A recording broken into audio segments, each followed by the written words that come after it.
Hello, Master. My question is, how can one completely eliminate or at least significantly reduce self-attachment? Even though I know it's just a wound, it still hurts. My second question is one my friend asked me to bring up. When afflictive emotions arise, even though you know they are afflictions, you still can't detach yourself from them. Sometimes you even get more and more entangled, actually turning it into an even bigger problem. Thank you. First of all, eliminating self-attachment is not that easy, but it is absolutely necessary to get rid of self-attachment. Right now, for everyone present, if you haven't used wisdom to examine it, the so-called self seems to clearly exist. But when we actually try to observe the self, we originally tend to think that it is our body, but where exactly is the self? Is the self perhaps hidden inside the head, in the heart, or maybe somewhere else entirely? When you carefully investigate, you can never actually find the true master of the self.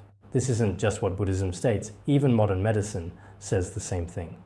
Therefore, modern Buddhism provides a detailed analysis of the so-called self. This is called the aggregation of the 5 skandhas: form, sensation, perception, mental formations, and consciousness. For example, when our consciousness and our body come together and interact with each other, we call this combination the self.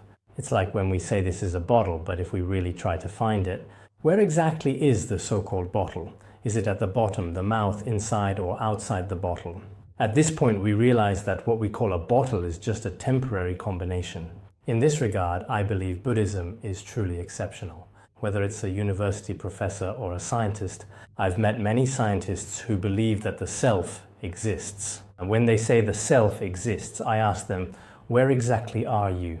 They say it's my body, but actually the body is my body, not me. So where exactly are you right now? At this point, some say I am in the heart, while others say I am in the mind. Since you claim to exist, in what exact form do you exist? Do you exist as consciousness, or as a physical body, or at the molecular level? At this point, no one really has a clear idea. Therefore, Buddhism speaks of no self. Breaking down no self, we have no self of persons and no self of phenomena.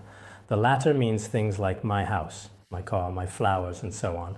All these so-called possessions of mine are referred to as the self of phenomena.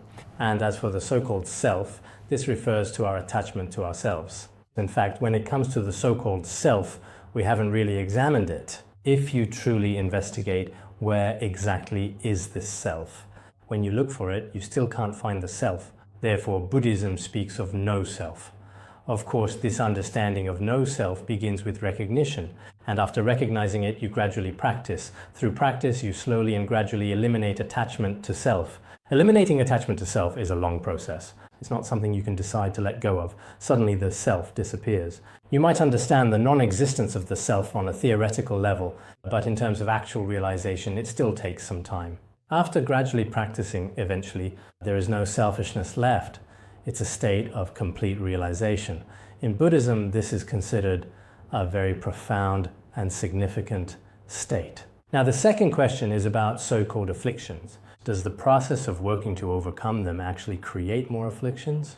Actually, that's not the case either. Unless your method for dealing with afflictions is wrong, if your method is wrong, you might end up with even more afflictions. But if your method is correct, we first need to truly recognize our own afflictions. In fact, recognizing afflictions is the same as recognizing self-attachment.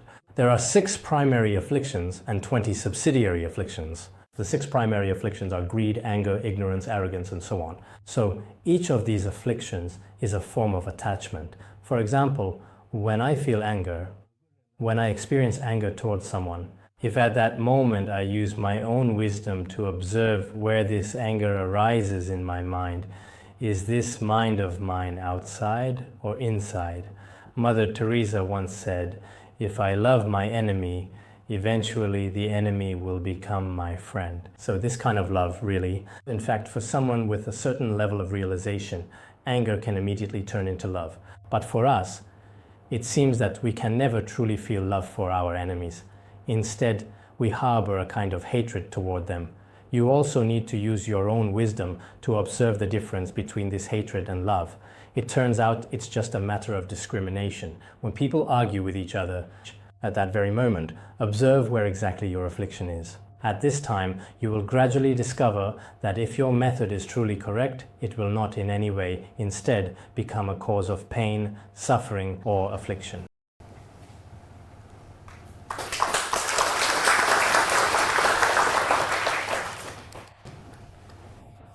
Homage to the Dharma Master. I would like to ask a question. My first question is, just now the Dharma Master mentioned that the wisdom of benefiting others is extremely important. We are wondering, how can we truly realize the view that there is no difference between self and others? I have this kind of idea. One is all, and all is one. How can each person realize that we and others and this world are actually one and the same? Truly understanding that self and others are not separate. This is actually relatively easy, and there are two ways to approach it. In Buddhism, we talk about apparent reality and ultimate reality. On the level of apparent reality, it is impossible for self and others to be truly undivided. Everyone has their own position and their own values, and others have theirs. But at this time, we should value others more than ourselves, or prioritize benefiting others. Do not do to others what you do not wish for yourself. This is very important. That is, their position is important, as emphasized in Buddhism. One should use wisdom to benefit all beings. This is mentioned in the Buddhist scripture, the Sutra of Mindfulness of the True Dharma, which teaches us to use wisdom to benefit sentient beings. Within the apparent reality where self and others exist, we should often maintain a mindset of wanting to help others. If you take this very seriously, at first, others may not understand or may not be aware of it. But gradually, over time, this kind of thinking and attitude you have will be praised by society and gain public recognition. In the end, you will also become successful. Although your altruistic efforts may not be noticed right away, you will definitely have a promising future. From the perspective of ultimate reality, self and others are not separate. The self is others and others are the self. This is the concept from the Avatamsaka Sutra. One is many and many are one. This relates to the Buddhist teaching of emptiness. This profound Buddhist concept of emptiness is actually considered a rather advanced spiritual state. At this particular point, the so-called fundamental distinction between self and others no longer truly exists. What is the ultimate? That's all. There are many ways to understand what is called ultimate. From the perspective of Buddhist wisdom, the true ultimate is that all phenomena are empty. The principle, all phenomena are empty. In fact, even modern physics, including quantum mechanics, has to acknowledge this. Moreover, what they have discovered happens to coincide with what Buddhism taught over 2,500 years ago. The true nature of all phenomena, as discerned by the Buddha's omniscient wisdom and wisdom of suchness, matches perfectly without the slightest discrepancy. So this is also a truly astonishing discovery. Now, scientists believe that Eastern thought was remarkably advanced and are very surprised by this. So I think everyone has different ways of judging the ultimate nature of any phenomenon. Of course, if what you're asking is related to this aspect, I think it's best to understand that the essence of all phenomena is emptiness. But its intrinsic nature is also inherently luminous and radiant. In Buddhism, this is called the inseparability of appearance and emptiness. In the world today, this is also referred to as the fundamental basis of all phenomena, of everything in existence.